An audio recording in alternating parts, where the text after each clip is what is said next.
আমরা দেশকে কিভাবে এগিয়ে নিয়ে যাব, মানুষের জন্য কি কি কি করব, মানুষের লাইফকে, জীবনকে একটু বেটার করার জন্য, একটু ভালো করার জন্য, তার আলোকে আমরা 31 দফা রচিত করেছি। বাংলাদেশ সৃষ্টির পরে সবচাইতে বড় যে স্বৈরাচার ছিল, মাফিয়া ছিল, যে নামেই বলেছিল বলি না কেন আমরা, তার পতন হয়েছে। যেই সেক্টরের কথা বলেন না কেন, গত 15 বছরে প্রত্যেকটা সেক্টরকে ধ্বংস করে দিয়ে গেছে। এই যে 31 দফা, কেন এই 31 দফা?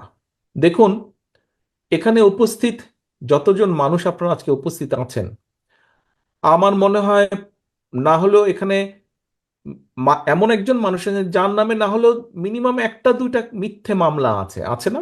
মিনিমাম হলেও তা আছে এখানে উপস্থিত প্রতিটা মানুষের নামে, অর্থাৎ প্রত্যেকটা মানুষের নামে এখানে মিথ্যে মামলা কম বেশি আছে।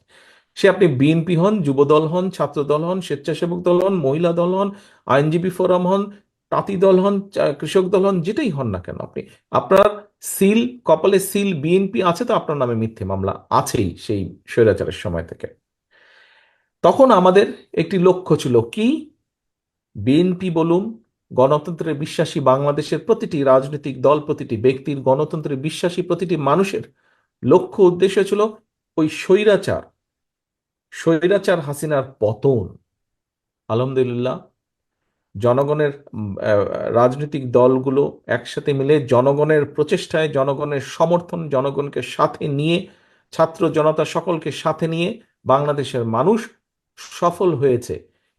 বাংলাদেশ সৃষ্টির পরে সবচাইতে বড় যে স্বৈরাচার ছিল, মাফিয়া ছিল, যে নামেই বলেছিল বলি না কেন আমরা, তার পতন হয়েছে। এখন একটি অধ্যায় শেষ। এই অধ্যায় শেষ হবার পরে আরেকটি অধ্যায় শুরু।